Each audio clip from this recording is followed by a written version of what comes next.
चलिए, हेलो बच्चों, कैसे हैं आप लोग? आई होप सब अच्छे होंगे बेटा। तो आज हम एक छोटा सा टॉपिक लेके आए बेटा। हमने लास्ट वीडियो में डील किया था पार्टनरशिप बिजनेस का। उसके अंदर ही छोटे छोटे से 2-3 पॉइंट्स है बेटा, वो मुझे डिस्कस करना है आपके साथ, ठीक है। पहले हम बात कर रहे हैं कि टाइप्स ऑफ पार्टनरशिप। अगर मैं बात बोलूँ, ये लेक्चर नंबर 3 है बेटा, ठीक है जी, और पार्टनरशिप के ऊपर दूसरा है। तो हम बात कर रहे हैं बच्चा types of partnership. Sir 2 type की होती है, on the basis of duration, या बोल सकते हैं time period. On the basis of duration और टाइम पीरियड, ठीक है बच्चा। एक होती है on the basis of liabilities. तो जो पार्टनरशिप होगी 2 टाइप से होगी, एक तो होगी on the basis of duration and दूसरी होगी on the basis of liabilities. अगर हम बात करें on the basis of duration, उसमें 2 होती हैं, partnership at will. At will का मतलब क्या हो बच्चा, हम 3 लोग पार्टनर थे और हम लोगों ने पार्टनरशिप फॉर्म करी, और जो हमारी पार्टनरशिप थी वो on the basis of duration थी।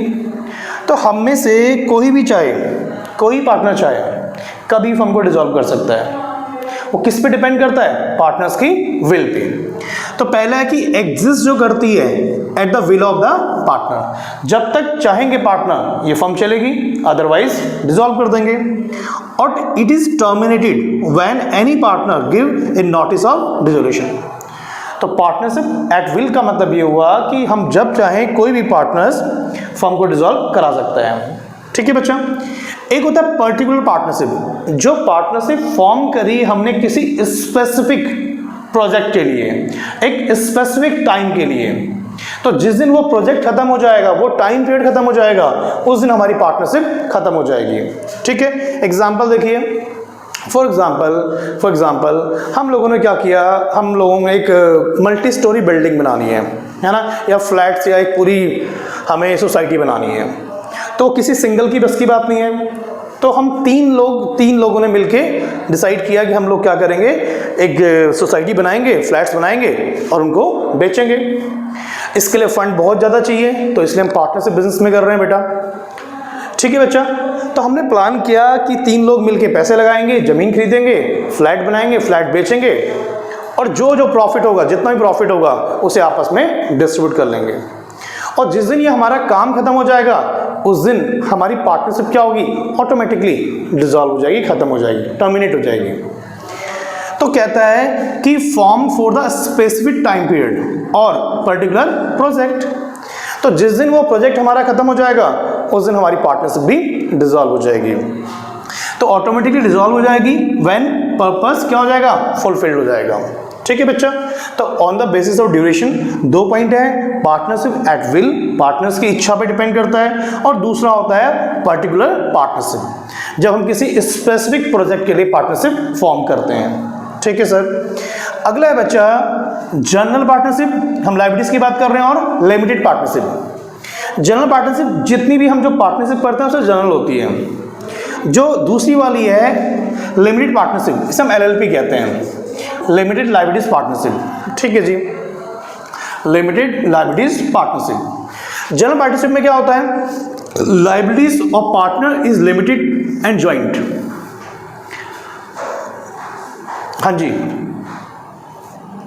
जनरल पार्टनरशिप में क्या होगा बेटा, अनलिमिटेड होगा बच्चे, सॉरी है। लायबिलिटीज ऑफ पार्टनर्स इस क्या होगी, अनलिमिटेड होगी। और दूसरा क्या होगा, ज्वाइंट। ज्वाइंट मतलब जितने भी पार्टनर होंगे वो मिलके अपनी लायबिलिटीज को शेयर करेंगे। तो पहला पॉइंट है liabilities of partners unlimited and joint, ठीक है। दूसरा, ये एंजॉय करते हैं क्या चीज, right to participate in the management of the firm. तो ये जितने भी पार्टनर होंगे ये कंपनी के मैनेजमेंट में पार्टिसिपेट कर सकते हैं, ठीक है। रजिस्ट्रेशन ऑफ द फर्म इस क्या है बेटा, ऑप्शनल, मैंडेटरी नहीं होता है, कंपल्सरी नहीं है, कराना ही आपने, ठीक है सर। और their act bind on each partner as well as on the firm. तो अगर जनरल पार्टनरशिप में कोई भी पार्टनर कोई एक्ट करता है, तो उस एक्ट के लिए पूरी पार्टनरशिप फर्म क्या होती है, बाइंड होती है, लायबल होती है, और वो पार्टनर भी लायबल होता है। लेकिन अगर हम बात करें LLP में क्या होता है बेटा, अगर मान लीजिए एक पार्टनरशिप फर्म में 10 लोग हैं, तो 10 लोगों में से 9 लोगों की लायबिलिटीज क्या है, लिमिटेड है, और ओनली एक ही क्या है, अनलिमिटेड है। तो एलएलपी कहती है the liabilities of at least one partner is क्या, अनलिमिटेड। पीछे हमने पढ़ा लास्ट वीडियो में कि पार्टनरशिप फर्म में पार्टनर्स की लायबिलिटीज क्या होती है, अनलिमिटेड होती है। तो एलएलपी में क्या होता है बेटा, एलएलपी में ये होता है सारे के सारे पार्टनर्स की लायबिलिटीज लिमिटेड हो सकती है, लेकिन एक्सेप्ट वन। तो कहता है the liabilities of at least one partner क्या होगी, अनलिमिटेड। ठीक है सर। अदर पार्टनर्स में हैव लिमिटेड लायबिलिटीज, बता ही दिया मैंने आपको। तो एक पार्टनर्स की लायबिलिटीज क्या होगी, अनलिमिटेड, और एक की क्या होगी, सॉरी, इन सब की क्या होगी बच्चा, एक पार्टनर की लायबिलिटीज आपकी अनलिमिटेड और बाकी सबकी क्या होगी, लिमिटेड होगी। ठीक है। क्या जिन पार्टनर्स की लायबिलिटीज क्या है, लिमिटेड है, क्या वो मैनेजमेंट में पार्टिसिपेट कर सकते हैं, नहीं। क्या वो पार्टनर कंपनी के मैनेजमेंट पार्टिसिपेट कर सकते हैं, नहीं सर। ठीक है जी। रजिस्ट्रेशन ऑफ द फर्म क्या होता है, कंपलसरी। तो अगर ऐसी कोई एलएलपी फर्म है, लिमिटेड लायबिलिटीज पार्टनरशिप है, तो उसका रजिस्ट्रेशन क्या है, मैंडेटरी होगा बच्चे। ठीक है। और last point, their act on each partner as well as, इसमें क्या होता है, हमने यहां पढ़ा था कि वो पार्टनर, जो पार्टनर, ये पार्टनर अगर कोई भी एक्ट करता है तो उसके लिए पूरी फर्म क्या होगी, लायबल होगी। लेकिन हम बात कर रहे हैं एलएलपी पार्टनर की। एलएलपी पार्टनर की क्या, उसका कोई भी एक्ट होगा उसके लिए फर्म लायबल नहीं होगी। ठीक है बच्चा। तो मैंने थोड़ा डिफरेंस फॉर्म लिखा है यहाँ पे कि यहाँ पर क्या होता है, लायबिलिटीज ऑफ पार्टनर्स क्या होती है, अनलिमिटेड। यहाँ पे liabilities of at least one partners हमारी क्या होगी, अनलिमिटेड, बाकी सबकी लिमिटेड होगी। ठीक है। इसमें सारे पार्टनर क्या करते हैं, पार्टिसिपेट करते हैं किसमें, मैनेजमेंट में, लेकिन यहाँ पर वो नहीं कर सकते। कौन से वाले, जिनकी लायबिलिटीज क्या होती है, लिमिटेड होती है, और उनके द्वारा कोई भी अगर एक्ट होता है, कोई भी वो एग्रीमेंट करते हैं, उसके लिए फर्म लायबल नहीं होगी बच्चा। ठीक है जी। तो ये हमारा हो गया on the basis of liabilities. एक होती है जनरल पार्टनरशिप और एक होती है एलएलपी, लिमिटेड लायबिलिटीज पार्टनरशिप। ठीक है सर। चलिए जी, आगे बात करते हैं हम लोग। एक छोटा सा पॉइंट है, हमने पीछे डिस्कस भी किया था, पार्टनरशिप डीड। हमने कहा था कि पार्टनरशिप फर्म को फॉर्म करने के लिए एग्रीमेंट होना चाहिए। एग्रीमेंट कैसा होगा, ऑरल या रिटन होगा। ठीक है सर।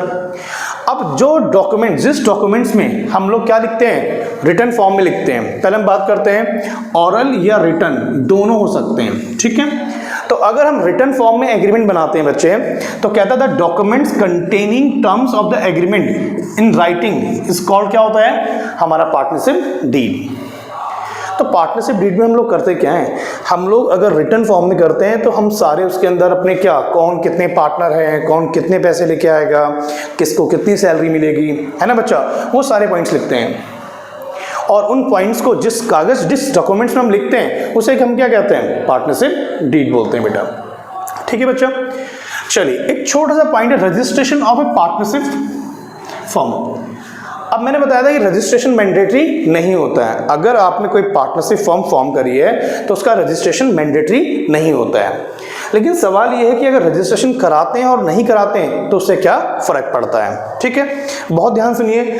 अगर आपने फर्म, आपकी रजिस्ट्रेशन आपने कराया है, किसका, अपनी पार्टनरशिप फर्म का, और अगर आपने अपनी फर्म का रजिस्ट्रेशन नहीं कराया है तो क्या डिफरेंस होगा बच्चे, मेरी बात बहुत ध्यान सुनना। 3 पॉइंट है। अगर मान लीजिए, हम पहले बताइए पार्टनरशिप डीड क्यों बनाते हैं, कोई डिस्प्यूट ना हो। अगर डिस्प्यूट होगा तो पार्टनरशिप डीड को बेस बना के उस डिस्प्यूट को हम खत्म कर सकते हैं। ठीक है। लेकिन जो पार्टनरशिप डीड आपने बनाई है उसको रजिस्ट्रेशन कराना भी बहुत, रजिस्टर कराना भी बहुत जरूरी है। अब डीड तो बना ली लेकिन उसको रजिस्टर नहीं कराया है। ठीक है सर। तो सवाल यह है कि registration of partnership deed, partnership firm अगर आप करते हैं तो उससे क्या फायदे हैं। पहला फायदा ये है कि अगर मान लीजिए फर्म के साथ कोई थर्ड पार्टी है, वो पैसे नहीं पे कर रही है, मतलब फर्म ने किसी थर्ड पार्टी को सेल किया और वो पैसे नहीं पे कर रहा, तो भाई इस केस में अगर हमारी क्या है, रजिस्ट्रेशन ऑफ फर्म नहीं है, अगर हम उसका रजिस्ट्रेशन नहीं कराया है तो हमारी फर्म उस बंदे से क्लेम नहीं कर सकती, कोर्ट में केस नहीं कर पाएगी। ठीक है सर। इसका मतलब ये हुआ, अगर हमारी पार्टनरशिप फर्म का रजिस्ट्रेशन नहीं होगा तो हम क्या करेंगे, थर्ड पार्टी से क्लेम नहीं कर सकते, कोर्ट में नहीं जा सकते। ठीक है सर। दूसरा पॉइंट, अगर हमारी कोई पार्टनर है, कौन है हमारा, कोई पार्टनर है, वो ना तो अदर पार्टनर्स पे और दूसरा, ना ही पार्टनरशिप फर्म पे क्या कर सकता है, केस नहीं कर सकता है बेटा। तो अगर हम रजिस्ट्रेशन नहीं कराएंगे, ना तो हम किसी आउटसाइडर्स पे क्या कर पाएंगे, क्लेम कर पाएंगे, और ना ही हमारे पार्टनर्स फर्म पे कर पाएंगे, और फर्म किस पे, पार्टनर्स पे नहीं कर पाएगी बच्चा। तो इसलिए रजिस्ट्रेशन ऑफ पार्टनरशिप फर्म बहुत मैंडेटरी होता है। अगर हम वो करते हैं तो उससे हम किसी भी थर्ड पार्टी पे केस कर सकते हैं। ठीक है जी, पार्टनर्स दूसरे पार्टनर्स पे और पार्टनर्स फर्म पे भी क्लेम कर सकते हैं बच्चा। ठीक है, तो 3 कॉमन से छोटे टॉपिक हैं, टाइप्स ऑफ पार्टनरशिप, और पार्टनरशिप डीड क्या है बेटा, और रजिस्ट्रेशन ऑफ पार्टनरशिप फर्म क्या है जी। ठीक है sir, thank you very much जी, नेक्स्ट क्लास में मिलते हैं।